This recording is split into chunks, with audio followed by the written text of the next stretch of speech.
a more down-to-earth question, isn't taking bay'ah a political allegiance for a khalifa? Why is it necessary in a tariqah? Well, we know that the Sahaba obeyed the Rasul alayhi salatu wasalam, not just in some areas of their life, the political area, but in every area of their life. When he gave them spiritual instruction, recommended certain practices, particularly to the Ahl al-Suffah, they were required to obey. So it is also when one has a spiritual director that one accepts his instructions, or else you get into trouble. As it is with the acquisition of any science.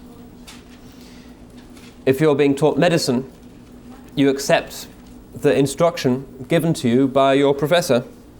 And if you don't, and you try and work things out as a student by yourself, you're likely to make a terrible hash of things. There's no law preventing you from doing that, possibly. Nonetheless, it's not recommended. And in the science of the qulub, of the hearts, it's even more important that one has a relationship of fealty, of due obedience to the one who has traversed the landscape, takes you by the hand and takes you through a terrain that he knows and that is unknown to you. So bay'ah, yes, one makes bay'ah of the Khalifa, but there are other forms of bay'ah as well that are no less well established in our traditions.